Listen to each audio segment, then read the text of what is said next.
कि जितने विधायक होने चाहिए सरकार को बनाने के लिए, बचाने के लिए, उतने विधायक उनके पास नहीं। आपने देखा कांग्रेस पार्टी ने इसको लेकर तमाम बार हो हल्ला किया, दुष्यंत चौटाला ने ये बात कही, लेकिन उन सब के बावजूद भी अभी तक जो कह सकते हैं सरकार है वो कायम है। इसके मायने कई हुए हैं, क्योंकि देखिए सरकार के पास जो समय है वो 2 से 3 महीने का वक्त बचा है, चुनाव होने वाले हैं। ऐसे में कांग्रेस पार्टी भी इसमें बहुत अधिक दिलचस्पी नहीं ले रही। आप देख रहे हैं कि दीपेंद्र हुड्डा ने लगातार अब अपनी चुनावी रैली जो है वो शुरू कर दी है, तो एक तरीके से एक माहौल बनता हुआ नजर आता है। क्योंकि अगर इन 1-2 महीने के अंदर अगर कांग्रेस पार्टी इस तरफ ध्यान लगाएगी तो शायद अपना चुनावी प्रचार जो है वो उतना बेहतर नहीं कर पाए। इसीलिए आप देख रहे हैं अंबाला के विधायक हैं, तो ऐसे में अनिल विज का कद लगातार भारतीय जनता पार्टी में सिर्फ मुख्यमंत्री की कुर्सी को लेकर कम होता हुआ नजर आया है। लेकिन राव इंद्रजीत की बात करें, वो तो सांसदी का चुनाव जीतते हुए नजर आए थे। उसके बावजूद भारतीय जनता पार्टी अगर उन्हें साइड कर रही है तो आप वाकई कह सकते हैं कि जहां ओबीसी सम्मेलन के जरिए ओबीसी समुदाय को साधने की कोशिश की जाती है, ओबीसी वर्ग को साधने की कोशिश की जाती है, तो वहीं उसी वर्ग के नेता को नाराज करती हुई भारतीय जनता पार्टी नजर आती है। जब आपके हरियाणा में विधानसभा चुनाव का काउंटडाउन तो शुरू हो चुका है, लेकिन भारतीय जनता पार्टी की मुश्किलें कम होने का नाम लेती हुई नजर नहीं आ रही। आपको बता दें कि इस वक्त भारतीय जनता पार्टी के पास हरियाणा में 40 विधायकों का संख्या बल मौजूद है। 3 विधायक बाहर से यानी कि निर्दलीय विधायक समर्थन दे रहे थे और नायब सिंह सैनी पिछले 3 महीने से सरपट अपनी सरकार को दौड़ाते हुए नजर आ रहे थे। लेकिन इस बीच एक बड़ी खबर यह सामने आई है कि विधायक नैनपाल रावत ने इस वक्त नायब सिंह सैनी सरकार से अपना समर्थन वापस खींच लिया है। यानी कि हरियाणा में भारतीय जनता पार्टी को झटका देने के लिए नैनपाल रावत ने एक कदम उठाया है। इससे पहले आपको बता दें कि 3 अन्य निर्दलीय विधायकों ने पूर्व मुख्यमंत्री चौधरी भूपेंद्र सिंह हुड्डा की अगुवाई में यहां पर कांग्रेस पार्टी को समर्थन देते हुए नायब सिंह सैनी सरकार से अपना समर्थन वापस ले लिया था। और ये साफ कहा जा रहा था कि हरियाणा में इस वक्त जो वर्तमान सरकार है वो लोगों के हितों की रक्षा नहीं कर पा रही है। तो वाकई में क्या नायब सिंह सैनी की सरकार अब धराशायी होती हुई नजर आएगी?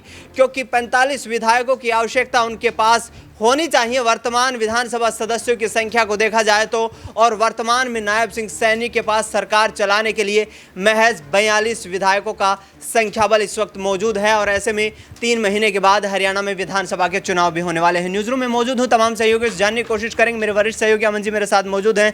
अमन सर, नायब सिंह सैनी के लिए दोहरी चुनौती, क्योंकि एक तरफ संख्या बल मौजूद नहीं है और दूसरी तरफ जो निर्दलीय विधायक हैं वो भी साथ छोड़कर जाते हुए नजर आ रहे हैं। क्या सरकार चुनाव से पहले ही लड़खड़ाती हुई नजर आएगी? देखिए जाहिर बात है, इस बात के लिए पहले ही बात चल रही थी कि नायब सिंह सैनी के पास जो एक कह सकते हैं कि जितने विधायक होने चाहिए सरकार को बनाने के लिए, बचाने के लिए, उतने विधायक उनके पास नहीं। आपने देखा कांग्रेस पार्टी ने इसको लेकर तमाम बार हो हल्ला किया, दुष्यंत चौटाला ने ये बात कही, लेकिन उन सब के बावजूद भी अभी तक जो कह सकते हैं सरकार है वो कायम है। इसके मायने कई हुए हैं, क्योंकि देखिए सरकार के पास जो समय है वो 2 से 3 महीने का वक्त बचा है, चुनाव होने वाले हैं। ऐसे में कांग्रेस पार्टी भी इसमें बहुत अधिक दिलचस्पी नहीं ले रही। आप देख रहे हैं कि दीपेंद्र हुड्डा ने लगातार अब अपनी चुनावी रैली जो है वो शुरू कर दी है, तो एक तरीके से एक माहौल बनता हुआ नजर आता है। क्योंकि अगर इन 1-2 महीने के अंदर अगर कांग्रेस पार्टी इस तरफ ध्यान लगाएगी तो शायद अपना चुनावी प्रचार जो है वो उतना बेहतर नहीं कर पाए। इसीलिए आप देख रहे हैं कि दीपेंद्र हुड्डा जो है वो इन सबसे बेखबर हैं। वो लगातार अपनी चुनावी रैली को या चुनावी जो जन समर्थन जुटाने के लिए जिस तरह से वो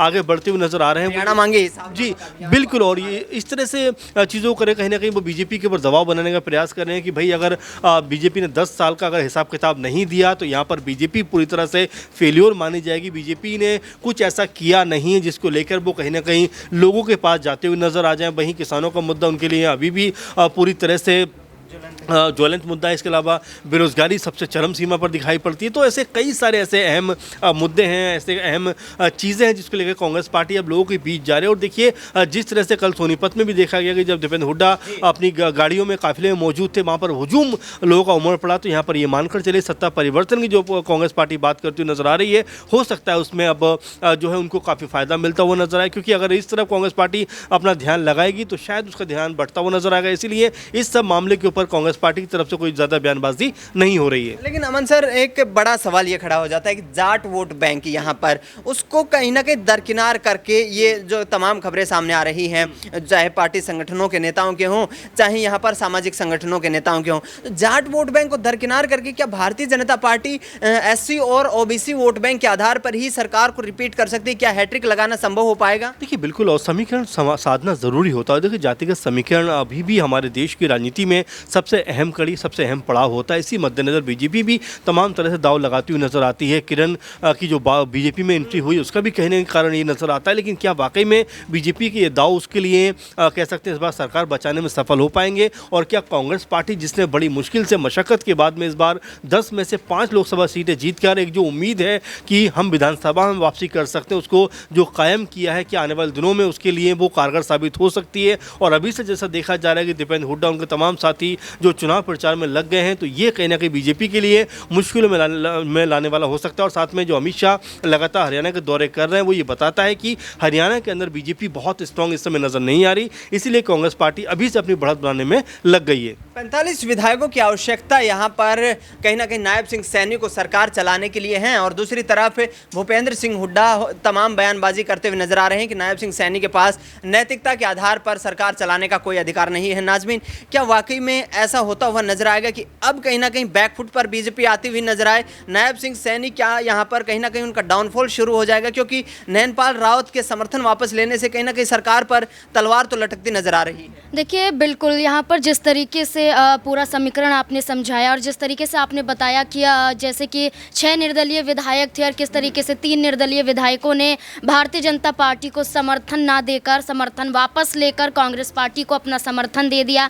इसके बाद आप ये देखिए एक और निर्दलीय विधायक आ जाता है, जिस तरीके से आप चर्चा करते हैं, नैनपाल, जो सीधे तौर पर ये कहते हैं कि वो भारतीय जनता पार्टी की नीतियों के खिलाफ थे। उन्होंने अपना समर्थन भारतीय जनता पार्टी को तो दिया, लेकिन वो सम्मान या वो जगह भारतीय जनता पार्टी के नेतृत्व से उन्हें नहीं मिली, अलग हट जाते हैं। यानी कि कुल मिलाकर आप इन 4 विधायक को देख सकते हैं जो निर्दलीय हैं। तीनों ने समर्थन कांग्रेस पार्टी को दे दिया है। अभी तक नैनपाल ने समर्थन देने की बात तो नहीं की है, लेकिन भारतीय जनता पार्टी से अलग हटते हुए नजर आए।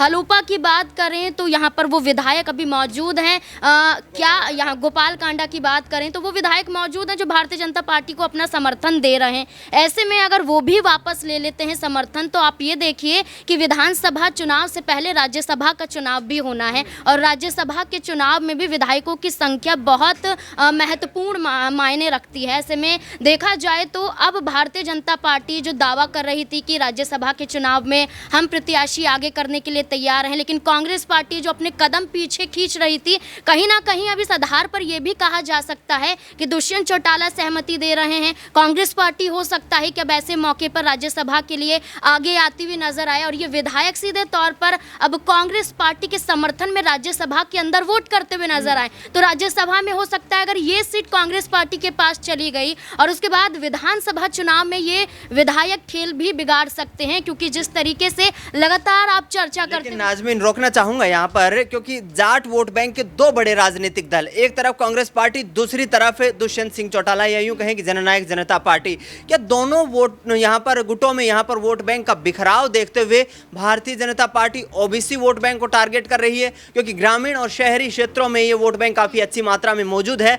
तो ऐसे में क्या जाट वोट बैंक को दरकिनार कर दिया जाए, ओबीसी वोट बैंक के जरिए सत्ता की हैट्रिक लगाई जा सकती है? देखिए, अगर कांग्रेस पार्टी से तोशाम की विधायिका किरण चौधरी भारतीय जनता पार्टी में जा सकती है, तो इसका सबसे बड़ा उदाहरण है कि जाट वोट बैंक के जरिए ओबीसी मुद्दों को भी कहीं ना कहीं खींचना चाहती है भारतीय जनता पार्टी। अब देखिए किरण चौधरी आती हैं, श्रुति चौधरी आती हैं, और उसके बाद देखिए कि गृह मंत्री अमित शाह भिवानी चले जाते हैं ओबीसी सम्मेलन में। वहाँ पर जाति आधारित कांग्रेस पार्टी को घेरते हुए नजर आते हैं। जाति के आधार पर कई कमियां कांग्रेस पार्टी की गिनवाते हुए नजर आते हैं। तो आप ये देखिए कि ना सिर्फ जाट वोट बैंक को अलग करना चाहते हैं या सिर्फ ओबीसी समुदाय को साधना चाहते हैं, बल्कि वो हर वोट बैंक को साथ लेकर चलना चाहते हैं। लेकिन जिस तरीके से हरियाणा में बीते कुछ दिनों पहले माहौल बनता हुआ नजर आया, किसानों के बीच अनिल विज फंस जाते हैं, मनोहर लाल खट्टर जो हरियाणा के पूर्व मुख्यमंत्री हैं, उन पर भी किसान कई आरोप लगाते हुए नजर आते हैं। या मुद्दा आप यहाँ पर पहलवानों का ले लीजिए,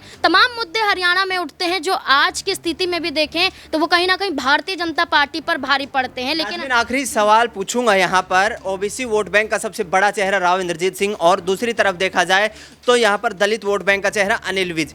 अनिल विज फिलहाल शांत नजर आ रहे हैं, लेकिन ओबीसी वोट बैंक की जब से यहाँ पर चर्चाएं तेज हुई है, राव इंद्रजीत सिंह खुलकर बयानबाजी करते हुए नजर आ रहे हैं। तो क्या भारतीय जनता पार्टी को सीएम की कुर्सी के लिए राव इंद्रजीत सिंह यहाँ पर झुकाने में कामयाब हो पाएंगे? देखिए, कोशिश तो पूरी की जा रही है राव इंद्रजीत के जरिए कि भारतीय जनता पार्टी अपने फैसले में जल्द बदलाव करती हुई नजर आए। जो फैसला यहाँ पर विधानसभा चुनाव से पहले नायब सिंह सैनी के नेतृत्व में लिया गया है, वहीं राव इंद्रजीत की बात करें तो इसी ओबीसी सम्मेलन में अमित शाह यहाँ पर उन्हें मनाने की कोशिश करते हैं।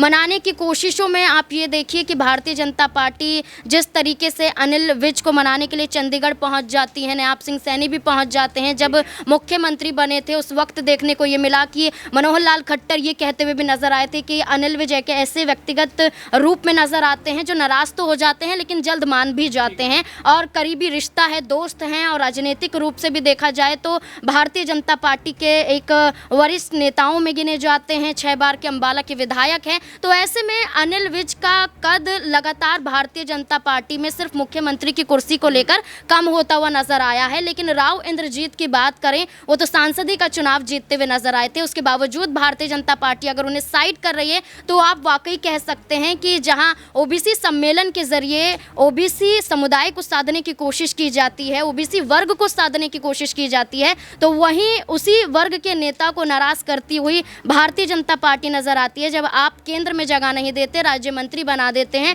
और उसके बावजूद भी गुरुग्राम से लगातार चुनाव वो लोकसभा का भारतीय जनता पार्टी को जिताते हुए नजर आए हैं। 3 बार भारतीय जनता पार्टी के नेतृत्व में चुनाव जीता। अब भी उनकी पूरी कोशिश है कि विधानसभा चुनाव में अपने नेतृत्व के जरिए लोकसभा के अंदर आने वाली विधानसभा सीटों का जिक्र करें। गुरुग्राम के अंदर जितनी भी आती हैं, चाहे रेवाड़ी का जिक्र कर लें, चाहे आप यहाँ पर अटेली का जिक्र करते हुए नजर आए, तो ये तमाम तरीके से देख सकते हैं कि राव इंद्रजीत पूरी कोशिश कर रहे हैं कि विधानसभा चुनाव में भी भारतीय जनता पार्टी की जीत होती हुई नजर आए।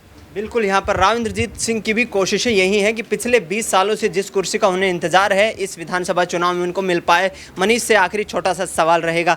मनीष, भारतीय राष्ट्रीय कांग्रेस जो जितनी मजबूत नजर आ रही इस वक्त हरियाणा में, दूसरी तरफ देखा जाए तो भारतीय जनता पार्टी, 2 पार्टियों की आपस में टक्कर, दोनों के पास पूर्ण बहुमत नहीं। जननायक जनता पार्टी किंग मेकर की भूमिका में आती है। क्या इस चुनाव में भी यहाँ पर दुष्यंत चौटाला का अहम रोल रहेगा? छोटा सा जवाब चाहूँगा। जी बिल्कुल, जिस तरीके से देखा गया लोकसभा चुनाव के दौरान जब सरकार बिखरती हुई नजर आई हरियाणा में, तो नायब सिंह सैनी की कुर्सी पर खतरा मंडराता हुआ नजर आया। तो ऐसे में दुष्यंत चौटाला यहाँ पर ऑफर देते हुए यहाँ पर नजर आए नायब सिंह सैनी को। और ऐसे में उस दौरान ये कयास भी लगाए जा रहे थे कि यहाँ पर कहीं ना कहीं अब नायब सिंह सैनी जो है अपनी कुर्सी छोड़ सकते हैं, और उस टाइम काफ़ी ज़्यादा उन पर दबाव भी बन रहा था तमाम दलों के द्वारा। तो ऐसे में अब देखा जा सकता है कि जिस तरीके से आपने जिक्र किया यहाँ पर दुष्यंत चौटाला का, तो आने वाले समय में हो सकता है जिस तरीके से दोनों ही पार्टियों के पास बहुमत नहीं है, तो दोनों ही पार्टी यहाँ पर किसी भी सूरत में सरकार बनाने की यहाँ पर स्थिति नहीं नजर आती है दोनों ही पार्टियों की। तो ऐसे में अब ये कहा जा सकता है कि आने वाले समय में जिस तरीके से हरियाणा में समीकरण देखे जा रहे हैं राजनीतिक, तो उसके बाद कहीं ना कहीं जेजेपी भी कहीं ना कहीं अब आगे बढ़ती हुई नजर आ सकती है। और यहाँ पर बहुमत